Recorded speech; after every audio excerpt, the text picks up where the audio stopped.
This AIP project is on assistive technology and twice exceptional students. It is a case study on one twice exceptional student in an advanced placed calculus course. Halsey et al. Discovered in 2022 twice exceptional students may encounter difficulties that impact student engagement and academic achievement in the classroom. In my particular AP course, I expect students to complete daily work and to write a reflective journal over their learnings. They need to write a half page for every section that we cover, and students with disabilities struggle sometimes to complete this type of work. So my goal is to find technology that can help bridge that gap and remediate the disability to help them find achievement in the classroom. So first, it's important to understand what is twice exceptional, or 2E. Megan Foley-Nickpon is one of the leading researchers in twice exceptionalness. And her and Aseline found in 2020, where they stated that students who are twice exceptional are gifted in one area and have a disability in another. Now there's ambiguity within twice exceptionalness because there's not a universal definition for giftedness. Being considered gifted could be different within a school district, within a state, within a country. Everyone seems to define giftedness a little bit differently, and so that can lead to the ambiguity within being identified as 2E. Also, the disability could be a learning disability, a behavior disability, or even on this autism spectrum. My particular 2E student is mathematically gifted with a specific learning disability. His strengths include verbal reasoning, critical thinking, solving challenging problems, but he struggles with decoding, self-advocacy, and writing. So within the classroom, student engagement is very important. And Halsey et al. Found in 2022 that first of all, they stated that 3 main types of student engagement are cognitive, emotional, and behavioral. Student engagement is directly linked to achievement. So when you combine student engagement with 2E students, many times they're not engaged in the classroom because Bell et al. Found in 15 students feel shame because they are smart, but they don't achieve like their peers. So their disability leads them to be uncomfortable within the classroom, to not be able to engage like maybe their peers would. And so I'm hoping to use the assistive technology to bridge that gap. So my first plan was to use speech-to-text technology to assist the writing disability of twice exceptional students. And I used the research done by Foley-Nickpon and Aseline in 2020. And they felt that you needed to remediate the disability while being in the context of their main domain, which his is math and his disabilities in writing. So I would have him using the voice typing on Google Docs, that he would not have to physically write the journals, but he could speak the journals and use that to write his documents. So that would accommodate his writing disability in that way. So the way I was planned to assess this is to take the work that he comes up with the voice typing and compare it to the first semester to see if he is able to accomplish more with the voice typing than he was when he was typing it in for the first semester. So the second plan, including using Desmos as a platform where the teacher can build interactive lessons that give students immediate feedback. So Dimitriadis et al. In 2021 found that there were students who are successful that are strong in STEM fields, but they underachieve because of their disabilities. And so they're not able to move forward within the STEM program because they're not achieving at grade level. And so my thought was to use Desmos as a way that the student could use technology rather than using writing for his work. And then I would build interactive lessons so that the student could use technology to do the work. And then it would also give him immediate feedback so he knows if he's right or wrong when he's working, to give him more confidence that way. And once again, I would also compare the work that he would complete using Desmos compared to a first semester course, the work that he turned in then.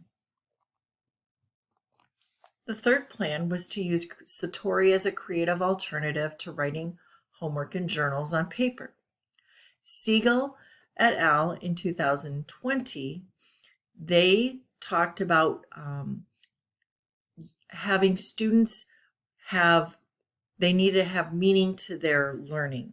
So I thought if the students could create their own ideas and ways to demonstrate their learning, that they could use the Satori platform to upload images, maybe use Khan Academy sites.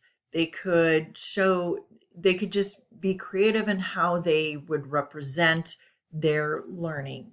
And this would be a way for me to see, it's a way for the student to reflect on their learning, but not having to physically write it down.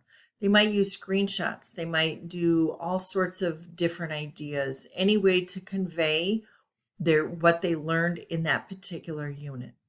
And then I would compare that to the first semester, the whole unit. They could do their journals, they could do their daily work, they could do whatever would contribute to learning in that particular unit. Ultimately, I decided on Plan 1. Bell et al. In 2015 talked about characteristics of 2E students as learned helplessness, low self-esteem, and the inability to set realistic goals. And this really struck me as, this is my student. And it really fits him to a T. And I felt that with his writing disability, that the voice typing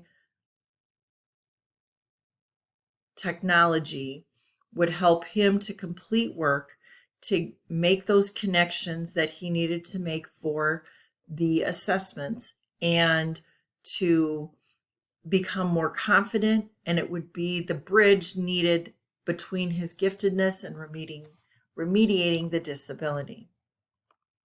So week 1, we met.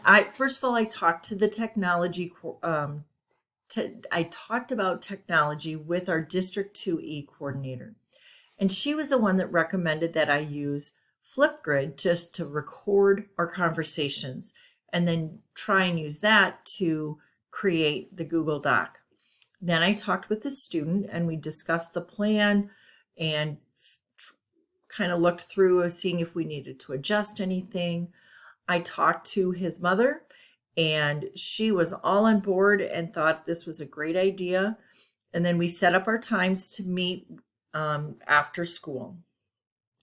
Week 2, we just met and had a conversation. I didn't want him to actually record anything. I didn't want him to feel any pressure. I just wanted to have a nice conversation about one of the sections. So he opened his book, I opened my book, our binders with our notes, and Not surprisingly, his binder was not very full of notes. So we used mine because he's just not one. He usually will take a picture versus writing stuff down.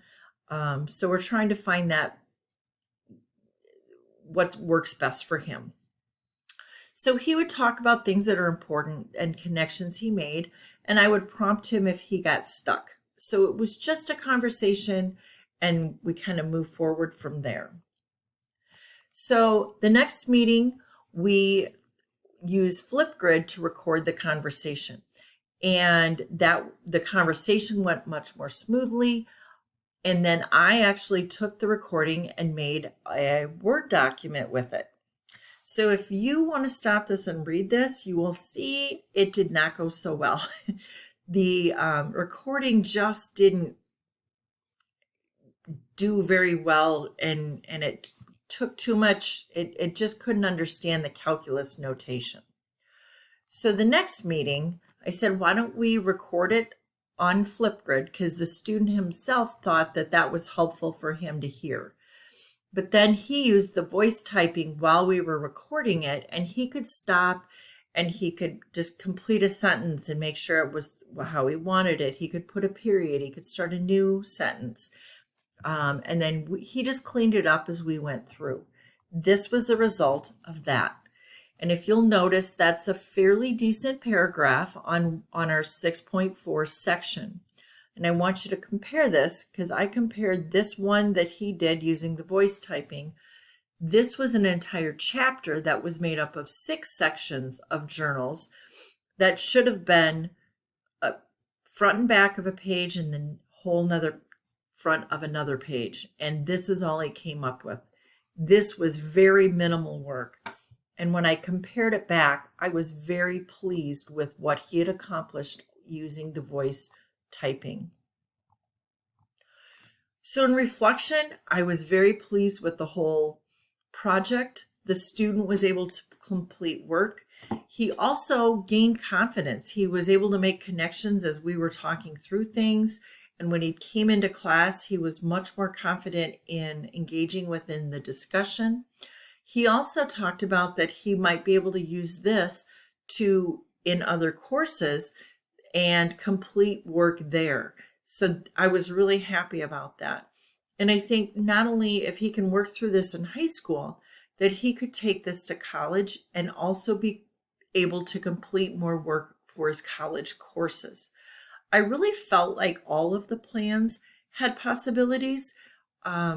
I liked the idea of Sutori. I have one of my other students is actually trying Sutori out. And so we're kind of playing with that just to see how that would work for a student that might not complete daily work on his own, just on writing down on paper, but maybe if he could do it through the platform of Sutori and make his own website.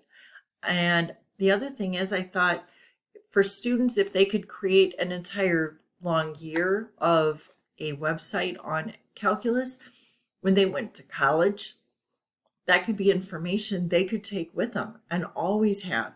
I've had many students reach out to me after they're in college and want information from my notes, and this could be a way for the students themselves to have that and keep that with them. And so I just really enjoyed the project itself and learned a lot.